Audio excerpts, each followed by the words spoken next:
बच्चा सोचता है मैं बड़ा बन जाऊंगा, फिर जैसे मम्मी को कोई नहीं डांटता मुझे भी डांट नहीं पड़ेगी।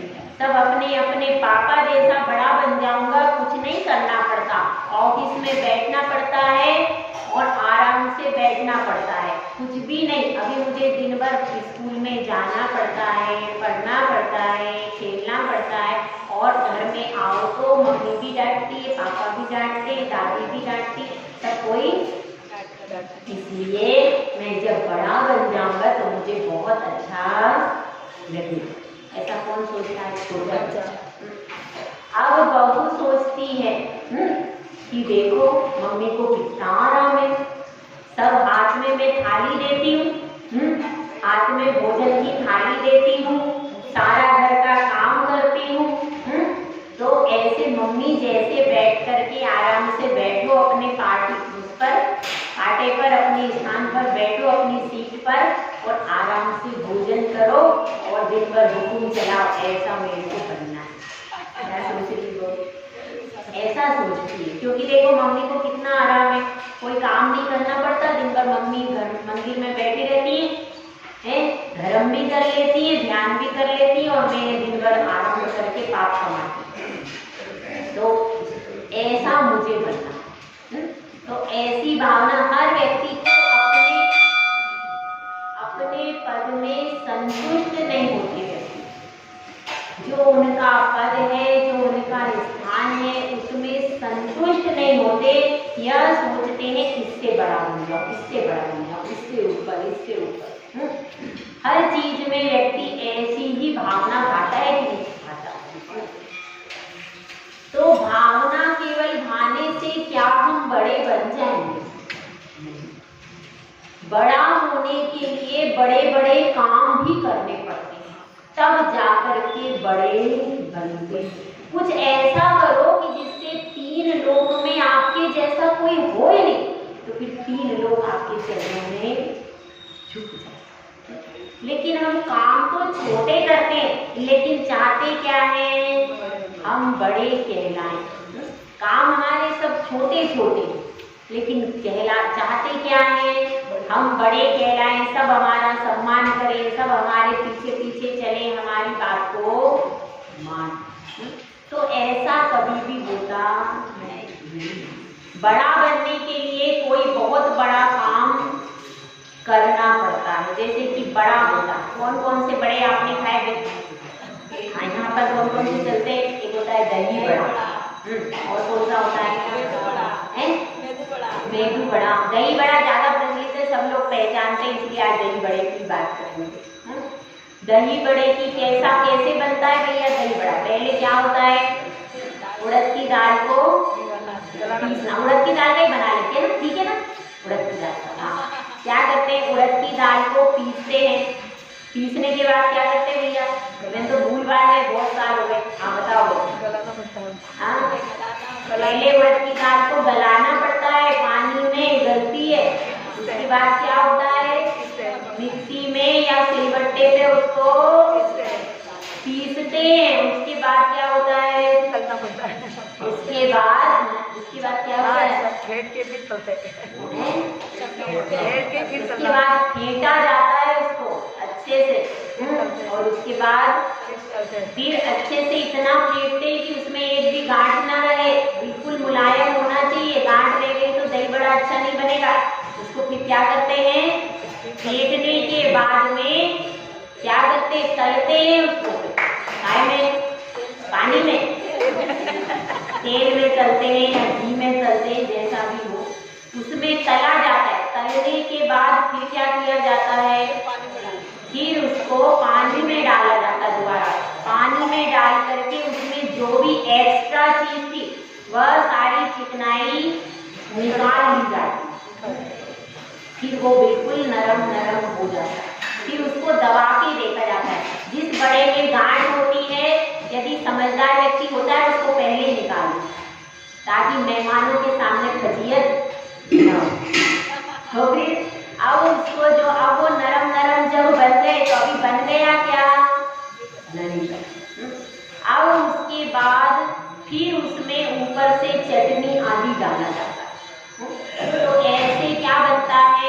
बड़ा बनता है। कितनी मेहनत करी बताओ, जब एक उड़द की दाल को इतनी मेहनत करनी पड़ती तो हम जीव को जो अनादिकाल से कर्मों से बंधा है उसको कितनी मेहनत करनी पड़ेगी भाई, मेहनत करनी पड़ेगी, सहन करना पड़ेगा। कितना वह सहन करती है दाल, एक तो रात भर पानी में गला दी, वो गलन उसने सहन की, उसके बाद फिर आपने पीस दिया सिलबट्टे से तो भी सहन किया, और उसके बाद क्या किया, उसके बाद पीसने के बाद भी मथते जा रहे हो, फिर भी वो कुछ कह नहीं इतनी सहनशीलता। उसके बाद क्या हुआ, मथने के बाद फिर आपने उसको गोला बना दिया और गरम गरम कढ़ाई में डाल दिया। ये सोचिए कितना उसने, एक अजीब तत्व ने इतना सहन किया, तब जाकर के उसको बड़ा नाम मिला। तो एक जीव तत्व को कितना सहन करना पड़ेगा बड़ा नाम पाने के लिए। तो इसलिए सोचिए, एक पुद्गल के माध्यम से आपको बता रहे कि पुद्गल को इतना सहना पड़ता है।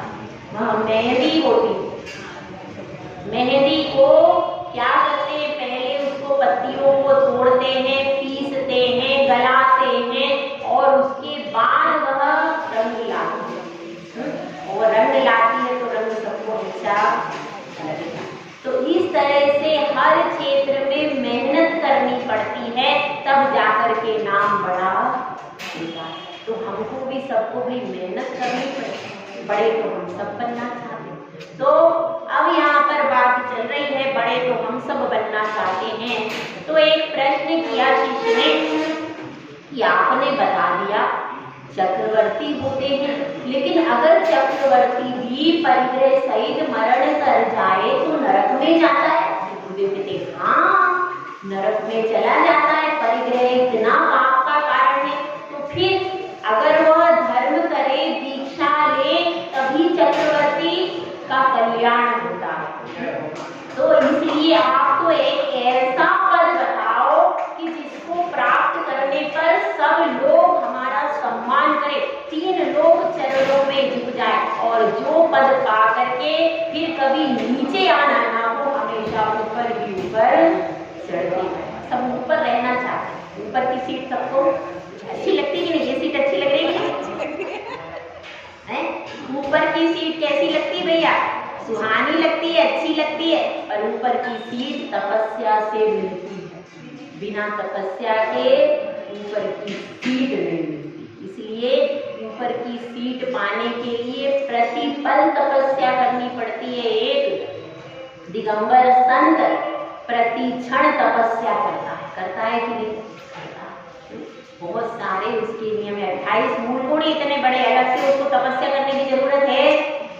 28 मूल गुणों का पालन ही अगर वो अच्छे से करे तो उसकी तपस्या अपने आप हो रही है। तो इसलिए क्या कह रहे हैं, बड़ा बनने के लिए, ऊंचा उठने के लिए तपस्या करनी पड़ेगी। तो अब शिष्य को गुरु बता रहे कि इस पूरे लोक में सबसे ऊंचा पद कौन सा है कि जिसमें एक बार प्राप्त कर लो फिर कभी नीचे गिरना नहीं पड़ेगा। क्योंकि वो क्या है, आपने बताया 63 शलाका पुरुषों के पद, तो जिसमें से नारायण नरक में जाता है, प्रति नारायण नरक में जाता है, चक्रवर्ती भी नरक में जा सकता है, ऑप्शन है। लेकिन अगर वह परिग्रह त्याग करे, दीक्षा ले, तो मोक्ष भी जा सकता है। यानी सकने वाली बात नहीं चाहिए हमको, तो कंप्लीट बात चाहिए। कंप्लीट बात, एक बार प्राप्त करो तुरंत सिद्ध बन जाओ, ज्यादा का झंझट क्यों पाए? हमारे पास टाइम की कमी, टाइम इज मनी। क्या समय, आजकल बच्चे चाहते हैं एकदम एक मंत्र जपो, एकदम से धन आ जाए, एकदम से सब चीज आ जाए। चाहते कि तुरंत के तुरंत एक मंत्र जपा, एकदम हमारा सारे रोग चले जाए, ऐसा चाहते कि ऐसा चाहते हैं अपन तुरंत फल मिल जाए। तो ऐसा ही वह कह रहा है, एक पद ऐसी चीज बता दो, एक पद बता दो कि जिसको पाने के बाद फिर कुछ पाने की इच्छा ही नहीं रहती, और फिर एकदम अपन सिद्ध बन जाए। तो यहाँ गुरुदेव बता रहे कि भैया एक पद तुम्हें ऐसा बता देता हूँ, अगर तुमने वो प्राप्त कर लिया तो फिर सारी दुनिया तुम्हारे चरणों में जिंदगी भर झुकी रहेगी। ऐसा वह पद है, शाश्वत पद है। वह पद कौन सा है?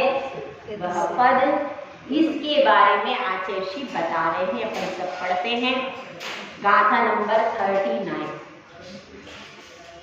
अमरासुर नरपति भीर यमधरपति वेशनूत पादाम्बोजा दृष्ट्वा सुनिश्चितार्था वृश्चक्रधरा भवन्ति लोकशरण्याः।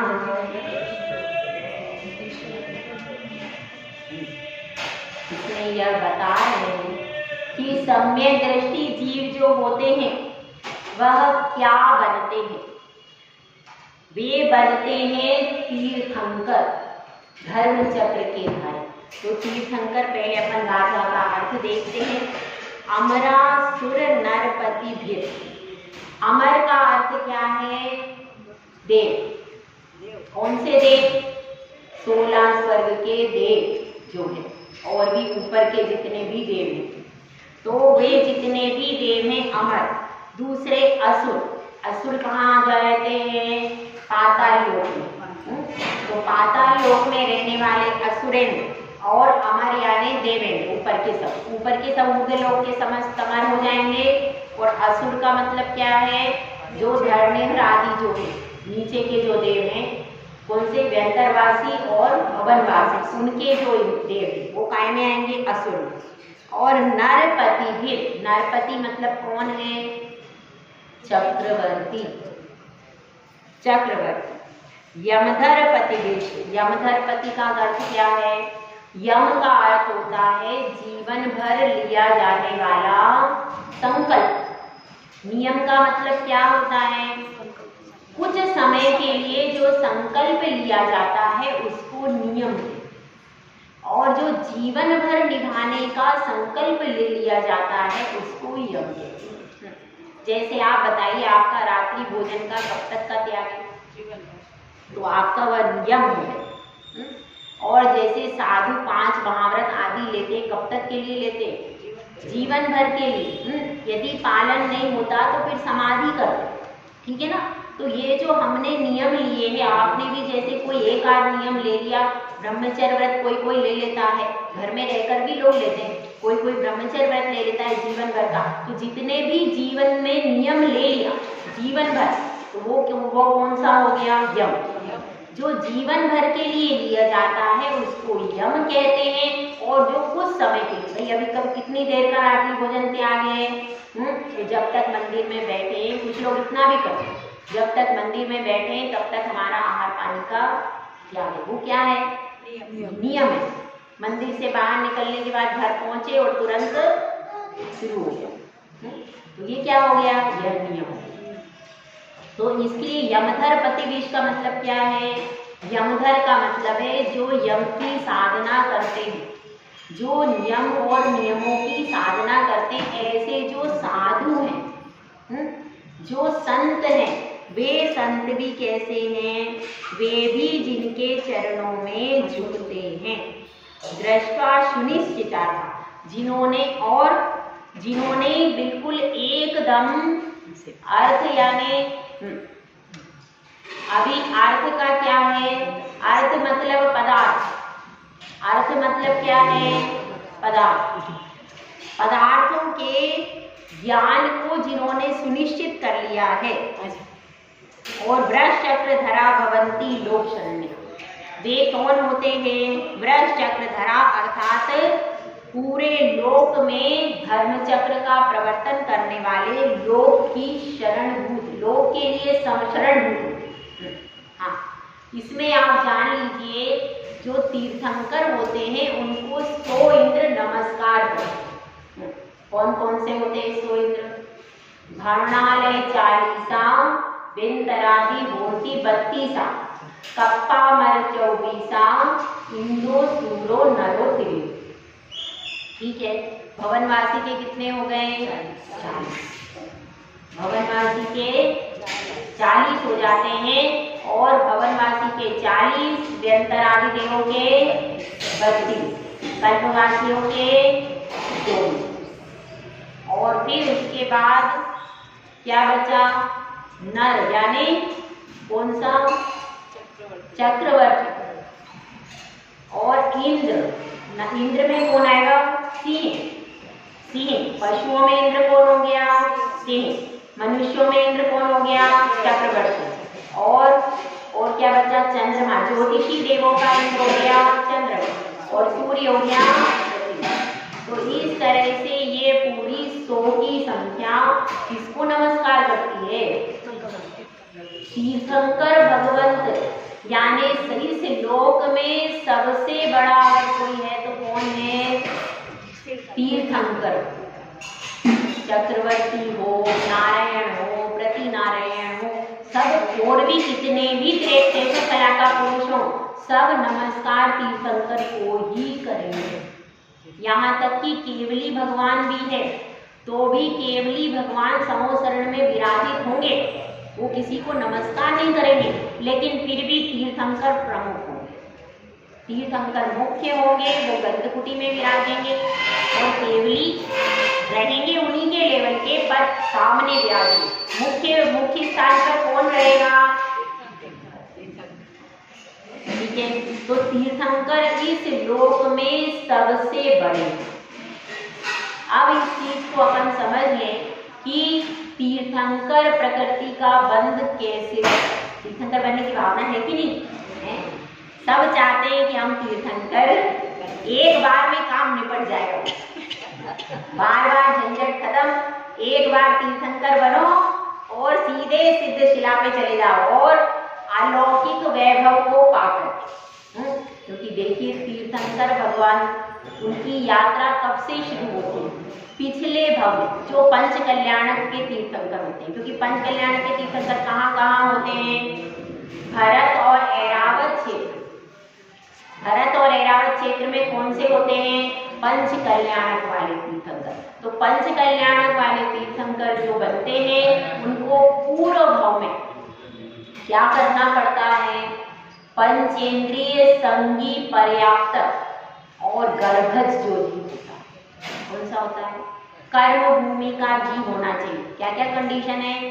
पहले कर्म भूमि का जीव होना चाहिए, फिर पंचेंद्रिय होना चाहिए, फिर संगी होना चाहिए, असंगी भी नहीं चाहिए, संगी होना चाहिए, पर्याप्त होना चाहिए, और मनुष्य गति का जीव होना चाहिए। त्रियंशी गति का नहीं चाहिए, मनुष्य गति का जीव होना चाहिए। और फिर कौन से गुण स्थान वाला होना चाहिए? सम्यक दृष्टि ही होना चाहिए, मिथ्या दृष्टि नहीं हो सकता।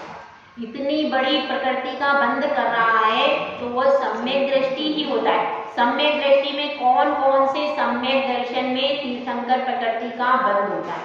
तो पहला है प्रथमोक्षम सम्यक दर्शन, दूसरा है द्वितीयोक्षम सम्यक दर्शन, तीसरा है क्षयोक्षम सम्यक दर्शन, और चौथा है छायिक सम्यक दर्शन। इन चारों सम्यक दर्शन में तीर्थंकर प्रकृति का बंध कर सकता है, चारों सम्यक दर्शन। उसके बाद क्या करना पड़ेगा? अभी कंडीशन और भी, क्योंकि इतनी बड़ी चीज मिल रही है तो बिना कंडीशन के नहीं मिलेगी, बहुत सारी कंडीशन आपको फुलफिल करनी पड़ेगी। तो उसके बाद क्या चाहिए? इतना होने के बाद भी सम्यक दृष्टि भी है, फिर वो क्या करेगा? केवली अथवा शुद्ध केवली जो हो, यानी कहाँ पर होगा तीर्थंकर प्रकृति का बंध? चतुर्थ काल में ही होगा, क्योंकि चतुर्थ काल में केवली शुद्ध केवली मिलेंगे, पंचम काल में तो होगा ही नहीं। केवली और शुद्ध केवली के पाद मूल में जाकर के और फिर 16 कारण भावना को भाएगा। कैसे भाएगा? मन वचन काय से भाएगा। आप तो केवल मन में इधर खाली उधर खाली है, इधर तो खाली है और उधर दृष्टि जा रही दरवाजे पे, वो आ गई सहेली है। ऐसा काम नहीं, वो जो भाते हैं वास्तव में इतने ज्यादा विशुद्धता के साथ भाते हैं और उनमें पहली दर्शन विशुद्धि की भावना सबसे प्रमुख। 16 कारण भावना में सबसे प्रमुख भावना कौन सी है? दर्शन विशुद्धि। एक जीव ने अगर दर्शन विशुद्धि की भावना नहीं भाई और शेष 15 भाले तो क्या होगा भाई? कुछ भी नहीं। एक कन्या ने 7 फेरे नहीं लगाए, विवाह की विधि नहीं करी, बाकी सब कर दिया, फिर तो हो जाएगा क्या विवाह? जिस प्रकार से 7 फेरों के बिना और विधि विधान के बिना विवाह नहीं संपन्न होता, उसी प्रकार से जिसने दर्शन विशुद्धि प्रथम भावना को नहीं भाया, बाद की भावनाओं को भाता रहा, तो जैसे सम्यक दर्शन के बिना आगे सम्यक ज्ञान और सम्यक चारित्र भी पूर्णता को प्राप्त नहीं होते, उसी प्रकार से दर्शन विशुद्धि भावना बहाना बहुत जरूरी है। दर्शन विशुद्धि का अर्थ क्या है? दर्शन विशुद्धि का अर्थ है जो सम्यक दर्शन होता है वह 25 दोषों से रहित होता है। 25 दोषों से रहित होना चाहिए। 25 दोष में लिखवा चुकी, समझ में आया? बताया था ना, 8 शंकादि दोष, 8 मद और 3 मूढ़ता, 6 अनायतन से रहित सम्यक दर्शन होना चाहिए। तब विशुद्ध सम्यक दर्शन होगा, उसी को तीर्थंकर प्रकृति का बंध होगा। अगर हमारा सम्यक दर्शन ही चलायमान हो रहा है तो कैसे होगा? अभी तो सिर्फ अपन 16 कारण की भावना को भा रहे हैं, भूमिका तैयार कर रहे हैं अपनी बस। जो अभी 16 कारण का व्रत भी कर रहे हैं तो क्या कर रहे हैं? अभी सिर्फ आप लोग भूमिका तैयार कर रहे हो। यहाँ पर इस काल में ये सारी कंडीशन फुलफिल नहीं हो पाती। देखिए क्या, ये सारी कंडीशन फुलफिल नहीं हो पाती, इसलिए तीर्थंकर प्रकृति का बंध नहीं होता। लेकिन इसका मतलब यह नहीं है कि हम 16 कारण का व्रत करना बंद कर दें। अभी हम भूमिका बना रहे हैं, आज भावना भा रहे हैं, कालांतर में वही भावना फलीभूत होगी कि नहीं? कालांतर में वही भावना फलीभूत होगी। और आज भी यदि हम विषयों में फंसे रहेंगे तो कल तो भूमिका बिल्कुल ही नहीं होगी। मिट्टी में पानी डालते हैं, पानी डालते एक दिन वह मिट्टी गीली हो जाती है, पूरी भीग के फूल जाती है। और यदि हम पानी नहीं डालेंगे तो क्या होगा? वह मिट्टी फूल जाएगी। तो आज हम प्रयास कर रहे हैं, आज का प्रयास भी कल काम आएगा। पूर्व में तो अपन ने पाप ही पाप किया, किसी पुण्य उदय से जिनकुल बस मिल गया, बाकी अपना जीवन कोई बहुत अच्छा नहीं है क्या? मन भटक ही जाता है, भटकता है कि नहीं? भटकता तो है, मन इधर उधर भटक रहा है। पूर्व में स्त्री पर्याय यदि प्राप्त की है, मिथ्या दृष्टि जीव को ही स्त्री पर्याय में आता है। वो सम्यक दृष्टि जीव कभी भी मर के स्त्री पर्याय में नहीं आता, इसीलिए सब अपन मिथ्या दृष्टि है। लेकिन वर्तमान में मिथ्या दृष्टि के रूप में जन्म ले लिया, अब उस जन्म को तो अपन बदल नहीं सकते, लेकिन सम्यक दर्शन पूर्वक मरण जरूर कर सकते। तो इसलिए यह जो तीर्थंकर प्रकृति का बंध है और गर्भज जीव को ही होता, सम्मूर्छन जीव को तीर्थंकर प्रकृति का बंध नहीं होता। गर्भज और सम्मूर्छन कैसे होते हैं? गर्भज का मतलब यह है जो माता पिता के संयोग से जो गर्भ धारण करते हैं, उसमें जो उत्पत्ति जिनकी होती है वो क्या कहलाते हैं? गर्भज कहलाते। और सम्मूर्छन जीव भी होते हैं, स्वयंभ्रमण समुद्र में मगरमच्छ आदि भी होते हैं, बड़े बड़े जीव होते हैं, 1000 योजन का मस्त होता है, ऐसे जीव होते हैं। और बाकी 1 इंद्रिय से 4 इंद्रिय तक के जीव सम्मूर्छन की उत्पत्ति होती है। पंचेंद्रिय में भी कुछ मेढक आदि सम्मूर्छन उत्पन्न हो जाते हैं, लेकिन यहाँ पर कंडीशन है कि गर्भज जीव होना चाहिए और पर्याप्तक होना चाहिए। जिसकी पर्याप्ति पूरी नहीं हुई वह आगे क्या करेगा? अपर्याप्तक को इतना सेंस ही नहीं होगा कि तीर्थंकर प्रकृति की भावना भाई। इसलिए संगी पर्याप्त गर्भज जीव होना चाहिए। तो ये सब क्या है, यह सब तीर्थंकर प्रकृति की क्वालिफिकेशन के लिए ये सब एसेंशियल तत्व हैं।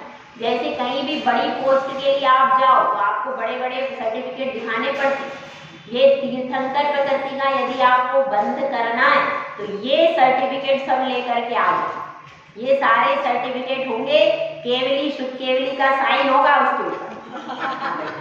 अभी इसको वो हो जाता है क्या कहते, सत्यापित करते, प्रमाणित करते ना, उनका लगेगा प्रमाण पत्र। जब उन्होंने उनकी प्रमाण पत्र हो गया तब आप भाई हाँ आप ये पूरे अपनी तीर्थंकर प्रकृति का बंद कर सकते।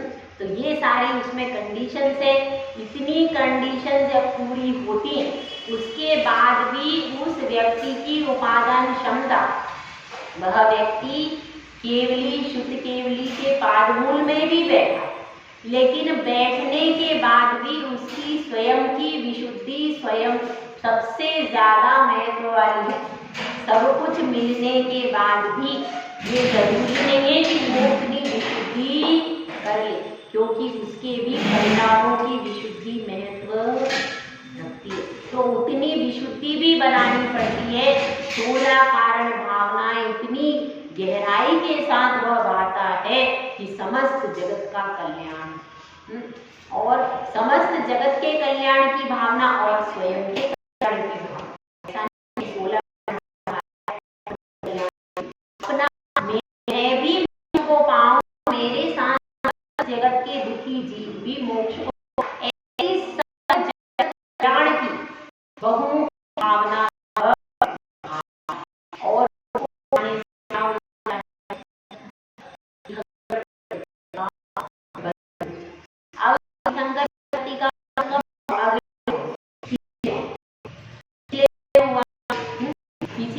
में उसने तीर्थंकर प्रकृति बंद कर, ठीक है। अब वहां से मर गया। यदि उसने में नरक आयु का बंद कर लिया तो नरक में जाएगा, और नहीं किया किसी आयु का बंद तो कहाँ जाएगा, देवगति में ही जाएगा।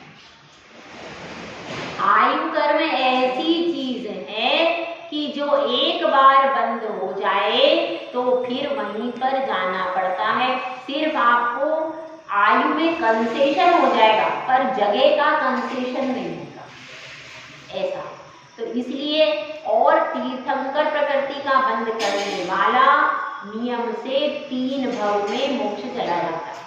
3 भव कैसे, एक पर्याय में तो पर्याय तो में उसने तीर्थंकर प्रकृति का बंद किया। जैसे राजा श्रेणिक का उदाहरण लेते, श्रेणिक की पर्याय में उसने क्या किया, तीर्थंकर प्रकृति का में उसने अज्ञान दशा में मिथ्यात्व का बंद कर दिया था। अज्ञान दशा में मिथ्या, उसने सम्यक दर्शन प्राप्त किया और तीर्थंकर प्रकृति का बंद किया। लेकिन मिथ्यात्व अवस्था में उसने क्या कर लिया था, नरक आयु का बंद कर दिया। तो वो नरक आयु का ठप्पा लग गया इस वजह से। लेकिन उसके शारीरिक सम्यक दर्शन के प्रभाव से वह नरकायु 7वें नरक से घट करके पहले नरक में वो जीव आ गया। तो यह तो उसको लाभ हुआ, लेकिन नरक आयु छूटी। इसीलिए ध्यान रखना, अब आपके आयु के प्रभाव के बाद कभी भी बंद हो सकता है आयु। उसमें 8 उत्कर्ष काल आते हैं, वो इसीलिए आप हर समय सावधान रहो। कहीं आप गुस्सा कर रहे थे, किस पे कर रहे थे, संजय जी पे। संजय जी पे गुस्सा कर रहे थे, क्या हुआ फिर, एकदम से आयु का बंद हो गया। अब क्या होगा, अब बंद रहे तो जाओगे। इसलिए ध्यान रखो, अपने परिणामों में इतना राग द्वेष मत करो कि आपकी खोटी आयु बंद जाए। यदि खोटी आयु एक बार बन गई तो तुम कितने ही भगवान के चरणों में सिर पटक लो, कुछ भी अब नहीं होगा। आयु कर्म एकमात्र ऐसा कर्म है, एक बार बंध जाता है तो फिर वो गांठ खुलती नहीं, फिर तो उसी गति में जाना पड़ेगा और जाने के बाद ही वो गांठ खुलेगी। इसके पहले गांठ इसीलिए अपने परिणामों का हर समय अवलोकन करना चाहिए। और आप 40-50 के हो गए, उसके बाद तो आयु कर्म के बंधने के बहुत ज्यादा चांसेस है, क्योंकि आयु का प्रभाव बीत जाने के बाद आयु का बंध होता है। जिसकी जितनी आयु है उसके 1/3 भाग निकाल दो, उसके बाद जो बचेगा उसमें आयु का बंध होने की संभावना पूरी है। और अगर उसमें भी नहीं हुआ तो अंतिम अंतर मुहूर्त में नियम से आयु का बंध हो जाएगा। कोई भी जीव बिना आयु बंध किए अगली गति में, अगली आयु में नहीं जाता, ये नियम। तो इसलिए हमको सावधानी रखनी है, किसी भी प्रकार से हमारे परिणाम इतने खराब ना हो कि हमें खोटी आयु का बंध हो जाए। अचानक जब आयु कर्म का अवसर आया, तब हम कोई खोटा काम कर रहे थे और हमारा बैलेंस भी मान लो खोटा है, तो आपके ठप्पा लगा देगा। और एक बार ठप्पा लगा दिया फिर आप कुछ भी करो, मगर जो लग गया उसमें जाना तो पड़ेगा। फिर सोचिए, जो आगामी भव में तीर्थंकर बनने वाला है वह आज कहाँ है? नरक। ऐसे कौन कौन से जीव हैं? रावण है, सैनिक है, लक्ष्मण है, ये सब कृष्ण है, ये सब तीर्थंकर बनेंगे। मगर अभी तो क्या कर रहे हैं? अभी तो नरक में कितनी वेदना को भोग रहे हैं। इसलिए समझना कि पहले ही संभल जाओ। ठोकर खाने के बाद संभले तो क्या संभले, पहले ही संभल जाओ तो आपकी महान बात। ठीक है, अब यहाँ पर बात यही चल रही है कि तीर्थंकर जो होते हैं, तीनों लोक में सारे जीव आकर के उनके चरणों में गिर जाते। लक्ष्मी कैसी रहती है उनके पास? तीर्थंकर के पास अंतरंग लक्ष्मी भी रहती है, बहिरंग लक्ष्मी भी रहती है। बहिरंग में सारे देवी देवता सब आकर के चरणों में झुके हैं। रत्नमयी पृथ्वी है, रत्नमयी पृथ्वी पर वो बैठे हुए हैं और 3 लोक का पूरा वैभव उनके पास में। और ये भी कहते हैं 3 लोक की सुंदरता यदि मूर्तिमान बनकर आवे, तब भामंडल की सभी रखकर तब संत अष्ट प्रातिहार्य से युक्त है, अष्ट प्रातिहार्य से युक्त है वो। और उनके ऊपर कितने चवर ढूंढते हैं? 64 चवर ढूंढ रहे हैं। क्या मतलब? महिमा तीर्थंकर की बहुत महिमा। तो पहले तो पिछले भव में उन्होंने तीर्थंकर प्रकृति का बंध कर लिया, अब उस बंध के प्रभाव से देखिए अगले भव में क्या क्या होता है। तो बंध का प्रभाव नहीं आया, सत्ता में तीर्थंकर प्रकृति आ गई। अब वो अगले पर्याय से आगे नरक में, तो उनके आसपास परकोटा आ जाता है 6 महीने पहले। उस परकोटे में वे रहते हैं और उस परकोटे के प्रभाव से उनको कोई परेशान नहीं करता 6 महीने। जन्म होने अगली पर्याय में तीर्थंकर बनने वाले, उसके पहले उनके आसपास क्या बन जाएगा? परकोटा बना देते हैं और परकोटे को भेदन नहीं कर सकता कोई भी नारकी, उनको छू 6 महीने तक उस परकोटे में रहेंगे। और उसके बाद फिर क्या करेंगे? उसके बाद फिर वहां से गर्भ में, माता के गर्भ में आते। तो गर्भ में आने के भी पहले 6 महीने पहले रत्नों की वृष्टि चालू हो गई। ये किसका प्रभाव है? तीर्थंकर प्रकृति जो कि सत्ता में भी थी और अब बंध का प्रभाव हो गया कि उनको 6 महीने पहले से रत्न वृष्टि होने लगी माता के आगे। उसके बाद फिर 9 महीने भी रत्नों की वृष्टि चालू हुई, 15 महीने तक रत्न वृष्टि हुई। और फिर देव भी गर्भ कल्याणक के लिए देवी देवता आते हैं कि गर्भ कल्याणक मनाने के लिए देवी देवता आते हैं और देवियां 56 कुमारी देवियां प्रति समय उनके लिए सेवा शुश्रूषा के लिए तैयार रहती। माता को कोई परेशानी नहीं। हम कह रहे हैं ना, 2 स्त्रियां परम सुखी है बस संसार। देखो, एक तो तीर्थंकर की माता और एक सचिंद्रा, 2 स्त्रियां ही सुखी है, बाकी सब स्त्रियां दुखी। और ये दोनों नियम से ये माता तो तीसरे भाव में मोक्ष जाती है और शची उसी भाव में मोक्ष लेती है। तो दो ही स्त्रियां कैसी हैं? क्योंकि देखो तीर्थंकर भगवान की माता होने पर बहुत फायदा, एक तो कोई कष्ट नहीं और देव देवी भी आकर के चरणों में आपके झुक जाते हैं, पूजा होती है, सब प्रकार से सम्मान मिलता है और कष्ट बिल्कुल नहीं होता। और क्या होता है, बालक को कोई पालना भी नहीं पड़ता, वो तो देवियां ही आके उसको पाल पाल के बड़ा कर देती। बालक को खेलने के लिए खिलौने भी नहीं देना, वो सब देवी देवता अरेंज कर देते, सारा अरेंजमेंट खिलौनों का, सारे बालकों का सब अरेंजमेंट वो लोग कर देते। मतलब आपको सिर्फ अपनी सीट में बैठे बैठे देखते रहो, बच्चा बड़ा हो गया है, बच्चे को बस आशीर्वाद दो और बच्चा अपने आप। और फिर देखिए जन्म के समय भी कितना अतिशय है, सुमेरु पर्वत पर देव ले जाते हैं। तो तीर्थंकर प्रकृति एक बार बंद हो जाए तो उसके बाद फिर आनंद ही आनंद है और बाद में फिर शाश्वत आनंद। परंतु यह सब लोक की विभूति मिलने के बाद भी यह शाश्वत आनंद नहीं है क्या भाई? कहते ना, जो संसार विषय सुख होता तीर्थंकर क्यों त्यागे, काहे को शिव साधन करते संयम सो अनुरागे। यह संसार यदि इन विषयों का सुख ही सुख होता तो सबसे उत्कृष्ट सुख किसको मिल रहा है? तीर्थंकर को। कोई शरीर में कोई रोग नहीं, कोई बीमारी नहीं, सर्वांग सुंदर शरीर, जहाँ बैठ जाए अगर उनके मुख से एक शब्द निकल गया तो सब लोग हाथ जोड़ करके उनकी आज्ञा को मानेंगे। उनका रूप ही इतना सुंदर होता है कि सब लोग ऐसे ही हाथ जोड़ कर बैठ जाए, इतना सुंदर रूप होता है उनका। तो जिसको देखने के लिए इंद्र भी 1000 नेत्र बनाता है तो भी तृप्त नहीं होता।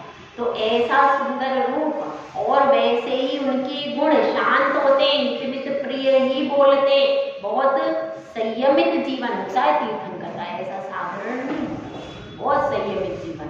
तो वह संयमित जीवन जीते पूरा और उसके बाद जब उनका क्या होता है, केवल ज्ञान उत्पन्न होता है तो उनके लिए समो शरण की रचना होती।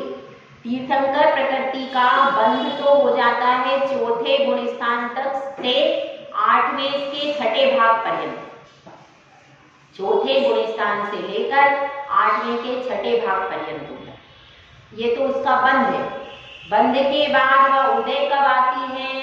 जब वे केवल ज्ञान उत्पन्न हो जाता है और जब अरहंत अवस्था मिल जाती है। जब अरहंत अवस्था प्राप्त हो जाती है तब तीर्थंकर प्रकृति का उदय होता है। यानी उदय किसमें आता है? 13वें और 14वें गुण स्थान। जब वे सयोग केवली अयोग केवली बनते हैं तब तीर्थंकर प्रकृति का उदय होता है। और उसके बाद फिर वो कब तक चलती? 14वें गुण स्थान के अंत में तीर्थंकर प्रकृति भी चली जाती, क्योंकि अब तो कोई प्रकृति का मतलब नहीं है। अब तो वे कौन बनते हैं? सिद्ध बन जाते हैं, शरीर का ही नाश हो जाता है। और मतलब यह प्रकृति इतनी पावरफुल है कि इसके उदय में ही वो सिद्धत्व की प्राप्ति करा देती। मतलब सबसे पावरफुल प्रकृति अगर कोई है, कौन सी है? सबसे पावरफुल प्रकृति। एक बार तीर्थंकर प्रकृति का बंद हो जाए तो फिर सबसे बड़ा ट्रांसमीटर है, उसके बढ़ के पावर है कि कभी बिजली जाएगी नहीं, हमेशा आपका बिजली पूरी रहेगी। तो ऐसी तीर्थंकर प्रकृति है, सर्वोच्च प्रकृति है।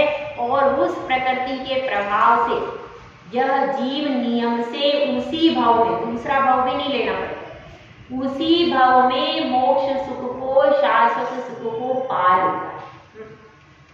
तो अब गुरुजी कहते हैं कि भाई देखो, इतना पुरुषार्थ करो, ये सारी जो कंडीशंस बताई हो, पता चला ना आपको कौन कौन से सर्टिफिकेट लेके आना है? ये सारे सर्टिफिकेट्स लेकर के आओ और तीर्थंकर प्रकृति का बंध अपने खाते में जमा करो। ठीक है।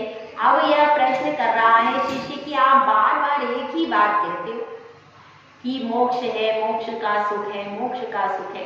तो अब मुझे एक बार यह बता दो कि मोक्ष का सुख होता कैसा है। कुछ लोग कहते हैं ऐसा कि भाई मोक्ष में जाके करेंगे क्या है? हाँ, पत्नी है नहीं, बच्चे हैं नहीं, धन है नहीं, वस्त्र है नहीं, शरीर है नहीं, करेंगे क्या? हाँ, भोजन भी नहीं है, भोजन हो तो भाई चलो कर ले, भोजन नहीं है, भोजन बनाना भी नहीं है, भोजन खाना भी नहीं, अमृत भी नहीं, कुछ भी नहीं, तो फिर वहां क्या करेंगे? हम तो बोर हो जाएंगे। अभी यहाँ पे मन लगा रहता है, पोता आता है, पोती आती है, बहू आती है, थोड़ा लड़ भी लेते हैं। कुछ लोग तो ऐसे भी होते हैं, लड़े बिना रोटी नहीं पचती है, तो हम वहां किससे लड़ेंगे? ये भी प्रश्न है। ऐसे लोग तरह तरह की बातें करते हैं। तो उसमें आचार्य जी यहाँ पर उत्तर दे रहे हैं कि जो मोक्ष पद है उसमें क्या क्या आपको फैसिलिटीज मिलेगी। पढ़ते अपन गाथा नंबर 40। शिव मजर मरुजमक्षय मां व्यापादं विशोक भय शंकम काष्ठागत सुख विद्या विभवं विमलं भजन्ति दर्शन शरणा। दर्शन शरणा मतलब क्या है? जिसने सम्यक दर्शन रूपी शरण को प्राप्त कर लिया। आप इस संसार में जब जन्म लेते हैं तो बच्चा किसकी शरण में रहता है? माँ की। माँ ही उसको 1 साल तक पालती है, संभालती है, सब करती है। उसके बाद फिर वह क्या करता है? थोड़ा बड़ा हो जाता है तो मित्रों की शरण में आ जाता है। फिर उसको फ्रेंड अच्छे लगते हैं, मतलब स्कूल अच्छा लगता है, फिर वो स्कूल की शरण में चला जाता है। उसके बाद कहाँ जाता है? उसके बाद थोड़ा बड़ा हो जाता है तो जहाँ वो सर्विस करता है उस ऑफिसर की शरण में चला जाता है। मानता है कि भाई यही मुझको की शरण में जाता है। उसके बाद विवाह हो जाता है तो पत्नी की शरण में चला जाता है।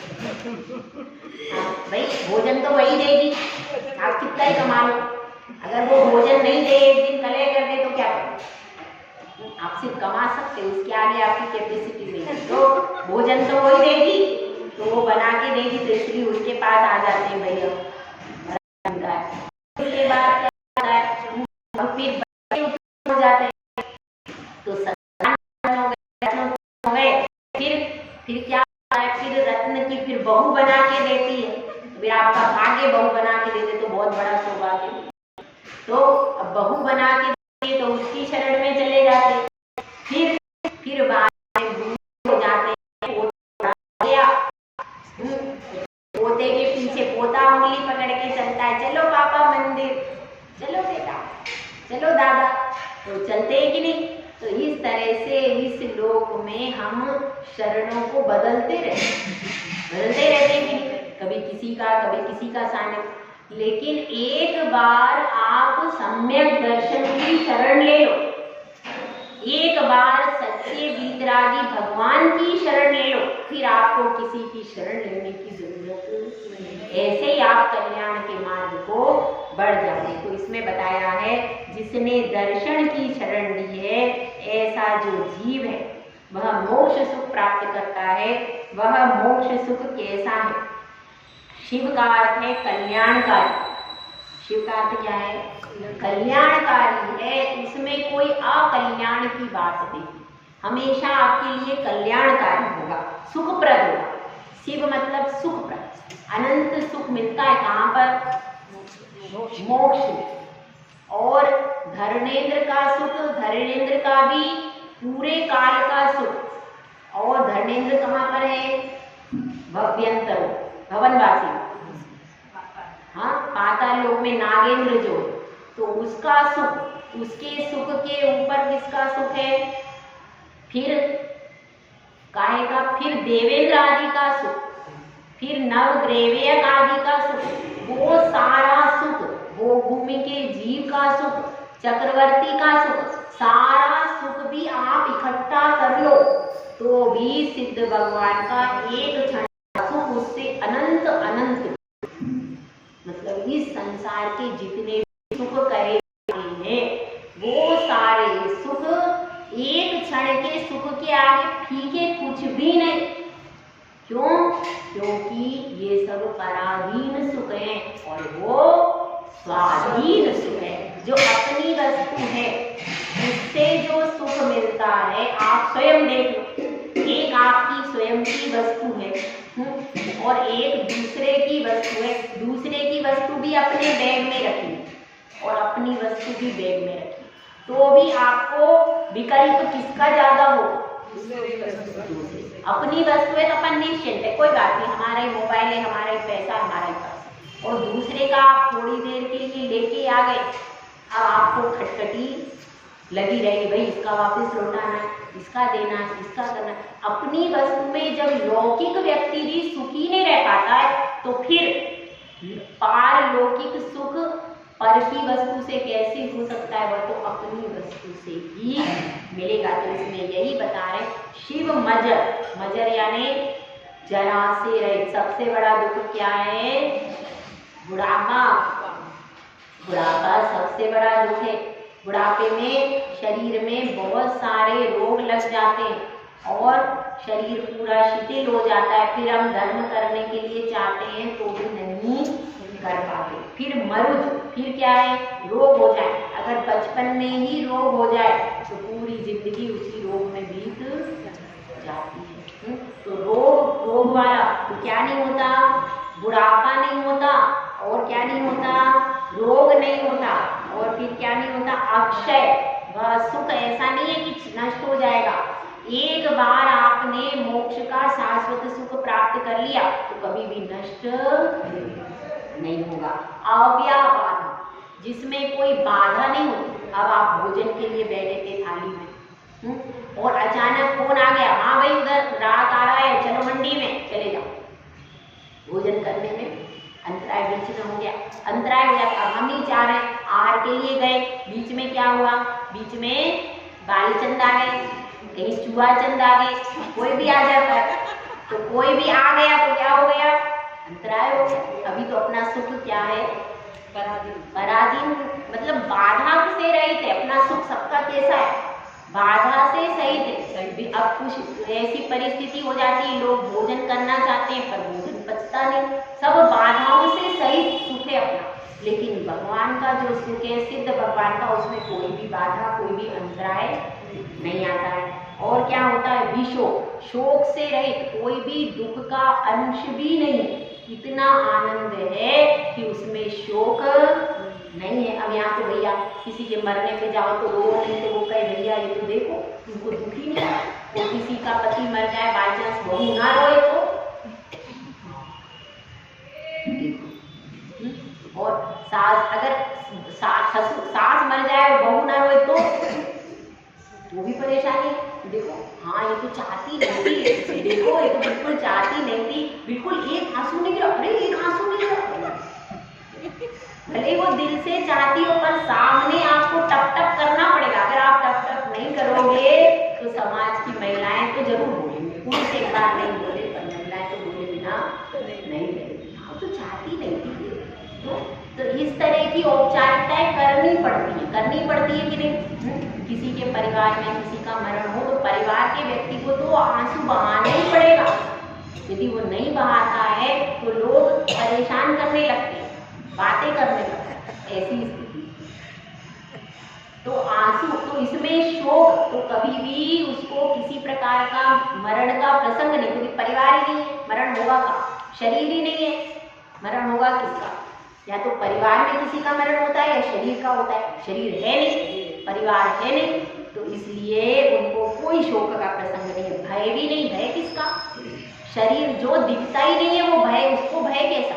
सिद्ध भगवान तो दिखते ही नहीं, इनविजिबल है, तो उनको कोई डरा ही नहीं सकता और सिद्ध शिला में आ ही कोई नहीं सकता ऐसा कि जो भयभीत करे। क्योंकि भय तब तक रहता है जब कोई हमको देखेगा, जब हमको देखेगा नहीं तो भय कैसे होगा? वो शंका से भी वो रहित है, उसमें कोई शंका की अवस्था नहीं है। और कैसा है? काष्ठागत सुख विद्या। कैसा सुख है? अनंत सुख है, अनंत सुख है। और विद्या यानी केवल ज्ञान से सहित है। अनंत ज्ञान और अनंत दर्शन, अनंत सुख से सहित है। कैसे हैं? विभवम, अपनी आत्मा के वैभव को भोग रहे। असली तो वैभव आत्मा का ही है, ये तो बाहर का सब है, ये तो आज है कल नहीं। तीर्थंकर भगवान को भी छोड़ना पड़ता है, चक्रवर्ती को भी छोड़ना पड़ता है, अपना है नहीं। लेकिन जो आत्मा का वैभव है, एक बार प्राप्त हो जाए तो फिर छोड़ना नहीं पड़ता, वो तो अनंत काल तक। अब सिद्ध भगवान जो पहुंचे, अपने 24 तीर्थंकर कहाँ हैं भी?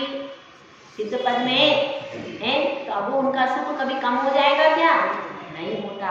और अनंत काल तक वह जो आत्मा का वैभव, आत्मा का वैभव कौन सा है? अनंत दर्शन, अनंत ज्ञान, अनंत सुख और अनंत वीर। इसको क्या कहते हैं? ये आत्मा का वैभव है, वह पूरा वैभव प्रकट हो गया। 8 गुण जो प्रकट हो गए, कौन कौन से 8 गुण है? ये आत्मा का वैभव मालूम है आपको? ज्ञान, दर्शन, सुख, वीर और अव्याबाधत्व, अगुरु लघुत्व, सूक्ष्मत्व और अवगाहन। यह पूरे 8 गुण प्रकट हो गए। ये आत्मा का वैभव, यह एक बार मिल जाए तो आपको कोई दूसरी चीज की जरूरत नहीं है, क्योंकि ये तो सब उन चीजों के साथ आप लोग रह रहे हो जो आपकी है ही नहीं। ये तो सब परद्रव्य है, परद्रव्य में एक का भी नहीं होगा। क्या बता रही हूँ? का है उन कर्म बिल्कुल रहित हो गए, निर्मल हो गए। और भवंती दर्शन